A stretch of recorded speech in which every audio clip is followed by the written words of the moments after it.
শিক্ষার্থী বন্ধুরা, আসসালামু আলাইকুম। আজকে মেডিকেল ভর্তি পরীক্ষার ফলাফল প্রকাশিত হয়েছে। যারা চান্স পেয়েছো তাদের সবাইকে আমার হৃদয়ের অন্তঃস্থল থেকে আন্তরিক শুভেচ্ছা এবং স্বাগতম। তোমাদের এডমিশনের যে জার্নিটা ছিল, প্রথম পরীক্ষাতেই তোমরা সফল হয়েছো। আর বাকি যে সময়টা আছে এই সময় তোমাদের কোনো টেনশন নাই, তোমাদের একটাও খুব ভালো কাটবে। বাট যারা চান্স পাও না তারা ভেঙে পড়ো না, তোমাদের সামনে অনেক দরজা খোলা আছে। সামনে ডেন্টাল পরীক্ষা, তারপরে হচ্ছে ঢাকা ভার্সিটি ভর্তি পরীক্ষা, তারপরে রাবি, জাহাঙ্গীরনগর, জগন্নাথ, অনেক জায়গা খোলা আছে, ঠিক আছে। আর মেডিকেলে চান্স পাওয়া এর মানে যে সকল স্বপ্ন শেষ, এরকম চিন্তা ভাবনা করা পাবলিক গুলো আজকে থেকে হচ্ছে এইসব চিন্তা ভাবনা মাথা থেকে ফেলে দাও। মেডিকেলে চান্স পাই নাই, ঠিক আছে, ইটস ওকে। আমার হয়তো আল্লাহ তাআলা কপালে লিখে রাখেনি, আমি পরের বছর ট্রাই করবো। পরের বছর যদি চান্স না পাই তাহলে আমি একটা ভালো ভার্সিটিতে একটা ভালো সাবজেক্টে পড়বো ইনশাআল্লাহ।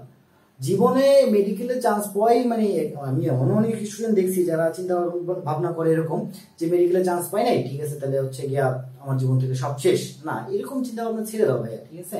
যাই হোক, সামনে ডেন্টাল ভর্তি পরীক্ষা। আজকে আমি কথা বলবো যে আমরা ডেন্টালে এই যে ডেন্টাল ভর্তি পরীক্ষা 22 এপ্রিল, এই 22 এপ্রিল যে পরীক্ষা, এই জন্য আমরা কিভাবে এই কয়েকদিন পড়াশোনা করবো এবং কিভাবে পড়াশোনা করলে আমরা সাকসেস হব, এবং এই যে মেডিকেল ভর্তি পরীক্ষা হলো, সেই মেডিকেল ভর্তি পরীক্ষা থেকে আমরা আসলে কি শিক্ষাটা পাইলাম।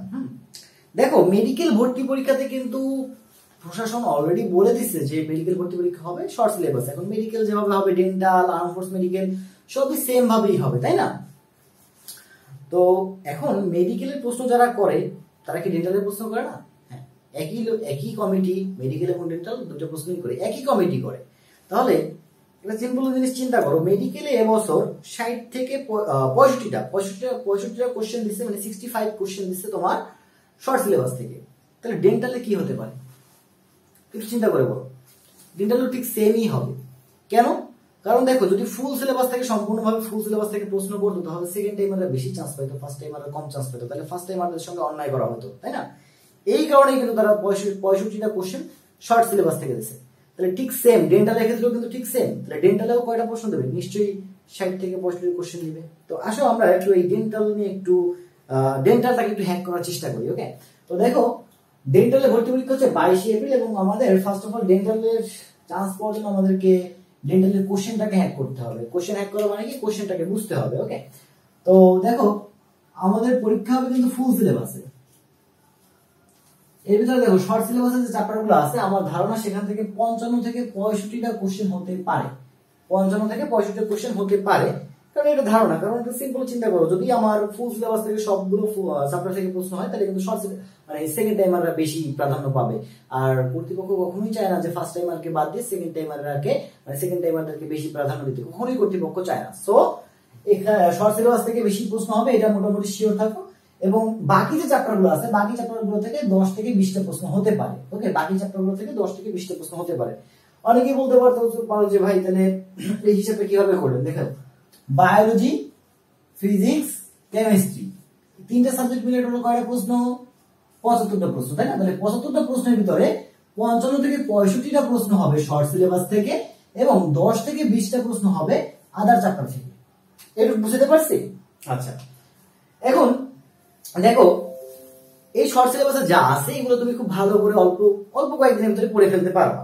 কিন্তু তোমার মেইন সমস্যাটা কোথায়? তুমি চান্স পাও না কেন মেডিকেলে, এটা তোমাকে বুঝতে হবে। তুমি চান্স পাও না কারণ তুমি ইংরেজি এবং জিকেতে তুমি বেশি ফোকাস করো না। ইংরেজি এবং জিকেতে তুমি যদি ফোকাস করতে তাহলে তুমি হয়তো চান্সটা পেয়ে যেতে, ওকে? যাই হোক, তো আমরা ফোকাস করব কোথায়? রাইট নাও আমাদের ফোকাস পয়েন্ট কোথায় হওয়া উচিত? আমাদের ফোকাস পয়েন্ট হবে ইংরেজি এবং জিকেতে।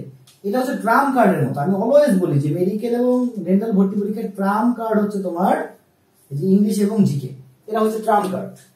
ইংরেজি এবং জিকে যার ওদিনকে মানে ভালো কমন পড়ে, বা যে ইংরেজি এবং জিকে ওদিনকে ভালো পারে, সেদিনকেই সে চান্স পায়।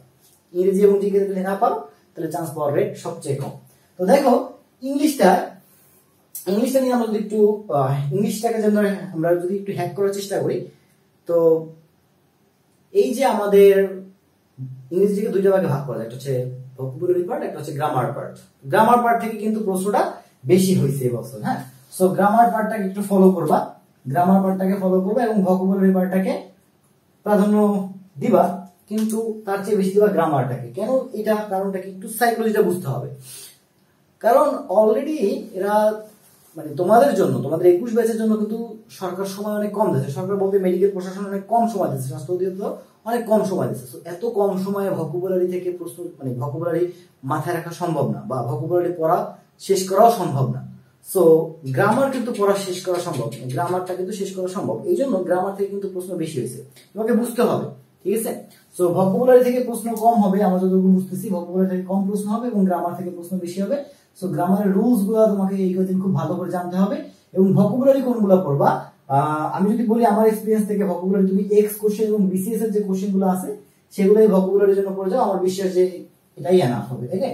আচ্ছা, এবার জিকে, জিকে থেকে এই মানে বেশ কয়েকটা সিলেক্টিভ টপিক পড়লে আমার মনে হয় যে হয়ে যাবে। সেটা হচ্ছে যে মুক্তিযুদ্ধ, মুক্তিযুদ্ধ পুরো একদম খাইয়া ফেলাইছে মেডিকেলের জন্য, আবার একটু রিভাইজ দিবা। বঙ্গবন্ধু প্লাস মুজিব বর্ষ, যদি না খেয়ে থাকো তাহলে এটা খেয়ে ফেলো, 100% শিওর থাকো যে এখান থেকে প্রশ্ন হবে মিনিমাম 4 থেকে 5টা।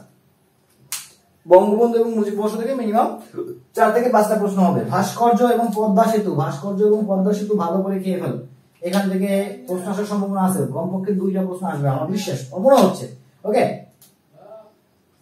ইতিহাস, বাংলাদেশের কিছু টুকটাক ইতিহাস জানতে হবে। ধরো যে আমাদের 52 সাল, আমাদের 69 এর কাহিনী, আমাদের 66 এর 6 দফা, এই যে ইতিহাসগুলো আছে, অর্থাৎ তোমার বলতে পারো যে হচ্ছে গিয়া তোমার 1757 সাল থেকে শুরু করে 1970 পর্যন্ত, হ্যাঁ 1970 পর্যন্ত যে ইতিহাসটা আছে, ইতিহাস থেকে মেইন যে প্রশ্নগুলো আসছে, মেইন যে টপিকগুলো আছে সেই টপিকগুলো একবার ভালো করে দেখবা। তবে এর ভিতরে ওই যে তোমার ভারতীয় উপমহাদেশের যে ইয়াটা, ওটার দরকার নাই, হ্যাঁ, যে হচ্ছে গিয়ে তোমার ভারতীয় উপমহাদেশের মনে করো যে ভারতীয় রাজনীতি হ্যান ত্যান কোনো কিছু আছে, তো এগুলোর দরকার নাই। জাস্ট বাংলাদেশের সঙ্গে রিলেটেড যে ইতিহাসগুলো আছে সেগুলো তোমরা একটু পড়বা। তো এই হচ্ছে গিয়ে আর কি আমাদের কোশ্চেন হ্যাকের ব্যাপারটা বললাম। এখন রুটিনটা কেমন হওয়া উচিত সেটা নিয়ে একটু আমি আলোচনা করবো। সো ভিডিওটা একটু মনোযোগ সহকারে দেখো। তো আমরা আমাদের হাতে আমরা যদি কালকে 6 এপ্রিল, তাই না, এই 6 এপ্রিল থেকে যদি আমরা পড়াশোনা শুরু করি 22 এপ্রিল পর্যন্ত, তাহলে আমাদের হাতে যে কদিন সময় পাবো সেই সময়টাকে আমি 4টা ফেজে ভাগ করছি, ফেজ 1, ফেজ 2, ফেজ 3 এবং ফেজ 4, 4টা ফেজে আমি ভাগ করছি। তো দেখো ফেজ 1 হচ্ছে তোমার 6 এপ্রিল থেকে 12 এপ্রিল পর্যন্ত। এই টাইমে তুমি কি করবা, এই টাইমে তুমি বায়োলজি, ফিজিক্স, কেমিস্ট্রি এবং ইংলিশ, এখানে শর্ট সিলেবাসে যেটা আছে, শর্ট সিলেবাসে যা যা আছে সেটা ভালো করে খেয়ে ফেলবে, একদম খেয়ে ফেলতে হবে। খেয়ে ফেলা মানে আসলেই খেয়ে ফেলা, মানে ওখান থেকে প্রশ্ন করলে যেন তোমাকে আটকাতে না পারে। তাহলে কি করবো, 6 এপ্রিল থেকে 12 এপ্রিল, মানে 6, 7, 8, 9, 10, 11, 12, 7 দিন। 7 দিনে তোমাকে কি করতে হবে, বায়োলজিকে, ফিজিক্স, কেমিস্ট্রি এবং ইংলিশকে একদম খেয়ে ফেলতে হবে। ওকে, এরপরে তোমার 13 এপ্রিল থেকে 15 এপ্রিল, এটা হচ্ছে আমাদের ফেজ 2। এই ফেজ 2 তে কি করবা, মডেল টেস্ট এবং কোশ্চেন প্র্যাকটিস করবা, ঠিক আছে। প্রচুর পরিমাণে মডেল টেস্ট দিবা, এই যে বায়োলজি, ফিজিক্স, কেমিস্ট্রি, ইংলিশ পড়ছো, এর উপর ভিত্তি করে তুমি প্রচুর পরিমাণে মডেল টেস্ট এবং কোশ্চেন প্র্যাকটিস করবা।